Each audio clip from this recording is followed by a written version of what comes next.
और अब आपके लिए एक बेहद जरूरी खबर आपको सचेत करने के लिए। उपन्यासकार मशहूर जो हैं अगाथा क्रिस्टी, उनकी एक बात बहुत मशहूर हुई, वो ये कि अपराधी अक्सर पुलिस से एक कदम आगे चलता है। दरअसल इन दिनों साइबर फ्रॉड से जुड़ी ऐसी तमाम घटनाएं सामने आ रही हैं, जैसे अगाथा क्रिस्टी की बात सही साबित हो रही है। आपको हम जबलपुर से आई एक खबर दिखाने जा रहे हैं। इस खबर को ध्यान से देखिए और दूसरे लोगों से भी शेयर जरूर कीजिएगा, क्योंकि मामला हर उस आदमी से जुड़ा हुआ है जो मोबाइल फोन का इस्तेमाल करता है। और हाँ, बात अब ओटीपी की नहीं रही, फर्जी लिंक की भी नहीं रही, डिजिटल अरेस्ट की भी नहीं रही। खतरा इस बार बिल्कुल नया और हैरान कर देने वाला है और चांसेस बहुत ज्यादा हैं कि इसके चक्कर में आप पड़ सकते हैं। रिपोर्ट देखिए।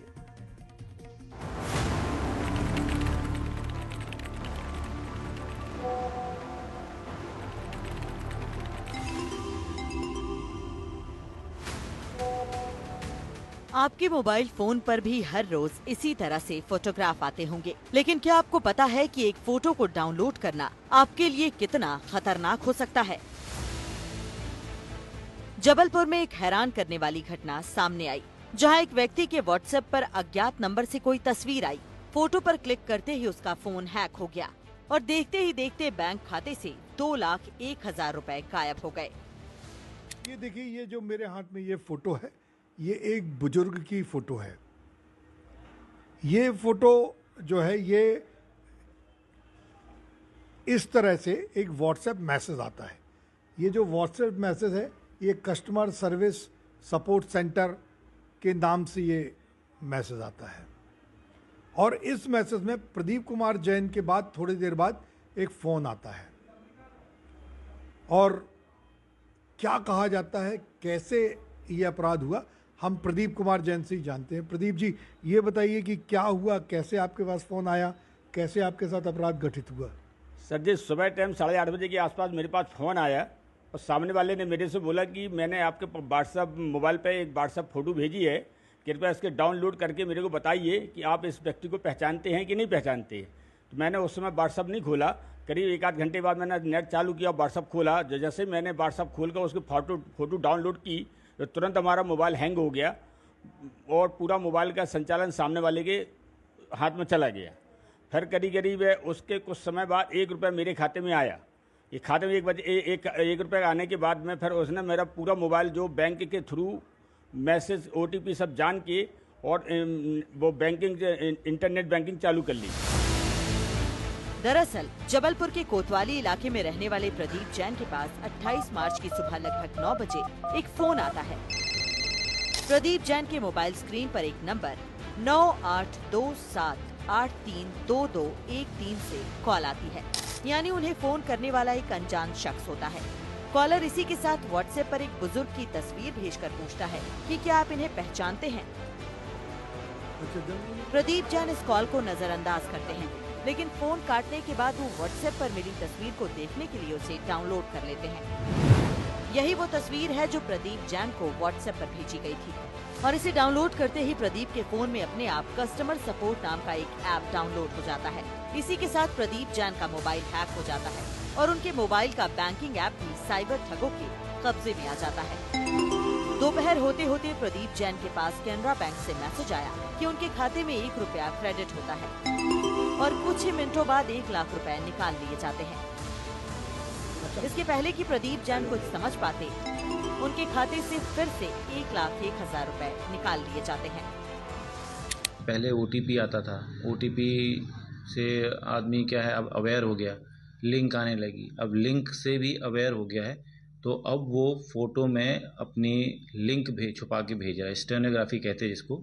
इसके माध्यम से वो एप्लीकेशन डाउनलोड करवा रहा है और एप्लीकेशन डाउनलोड होने के बाद उसका सारा एक्सेस जो है, ओटीपीज़ हो गए, वो सारे के सारे उस नंबर पे जो उन्होंने लिंक में छुपा के रखे हैं उस नंबर पे ट्रांसफ़र हो रहे हैं, जिससे नेट बैंकिंग क्योंकि ऑनलाइन नेट बैंकिंग शुरू हो जाती है आजकल, आप घर में बैठे बैठे नेट बैंकिंग शुरू कर सकते हैं, जिससे वो वहाँ से एक्सेस करके बैंक अकाउंट खाली कर रहा है।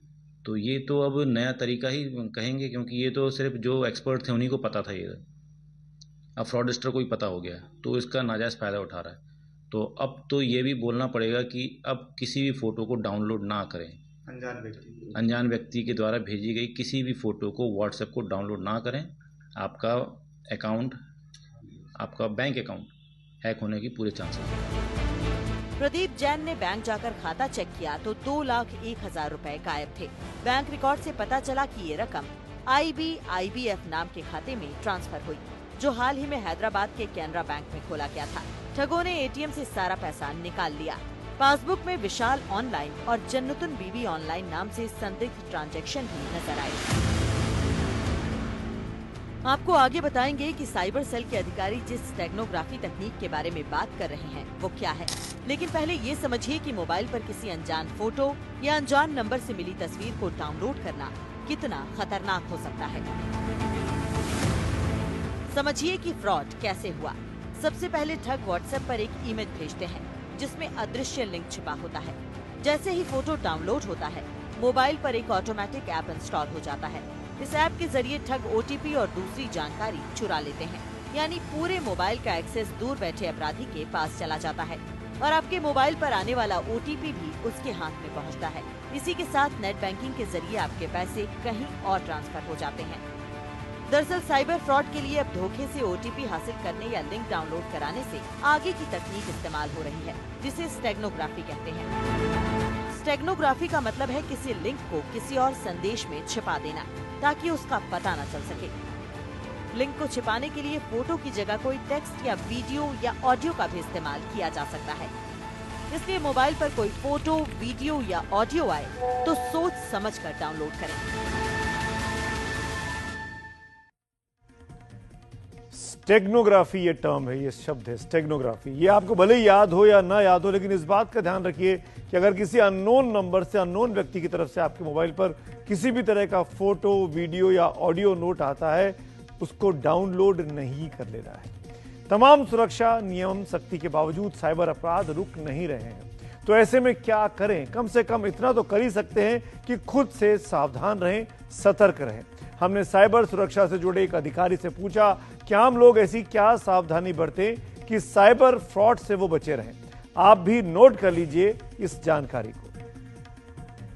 व्हाट्सएप या हमारे किसी भी नंबर पे कोई भी अननोन नंबर से अगर कोई चीज़ आती है, मैसेज है, फ़ोटो है, वीडियोज़ है, तो पहली चीज़ तो हमें उसको डाउनलोड नहीं करना चाहिए यदि वो अननोन नंबर है तो। दूसरा, अगर हम उसको देख रहे हैं तो उसको देखें कि वो उसकी जो साइज़ है, जो जैसे फ़ोटो है तो उसकी साइज़ अधिकतम 1 MB या KB में होगी, बहुत ज़्यादा उसकी साइज़ नहीं होती है। लेकिन अगर उसके साथ में कोई फाइल है, अटैच है, जिसके थ्रू आपके मोबाइल को या आपके टेक्स्ट को हैक किया जा सकता है, तो उसका साइज़ जनरली बड़ा होगा। तो ये देख के भी हम समझ सकते हैं कि वो इसमें जो है गड़बड़ी है या हम इसको डाउनलोड नहीं करना चाहिए।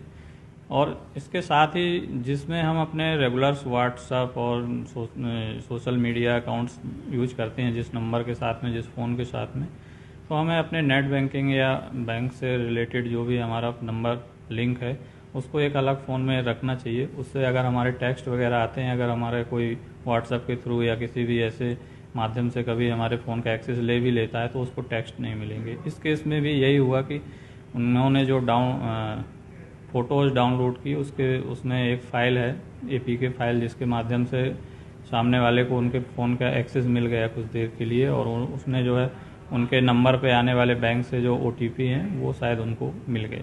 या किसी भी फाइनेंशियल इंस्टीट्यूट से, बैंक से, सेबी से, ED से, CBI से, कहीं से भी ऐसा कोई बोलता है और फ़ोन के थ्रू आपसे कोई जानकारी मांगता है तो वो बिल्कुल भी हमें नहीं देना है। कोई भी बैंक जो है कभी भी किसी भी कस्टमर की उसकी पर्सनल डिटेल्स और ये OTP, उसका नाम या उसकी व्यक्तिगत जानकारी, ऐसी कोई भी चीज़ें कोई भी बैंक फ़ोन के थ्रू नहीं मांगता है।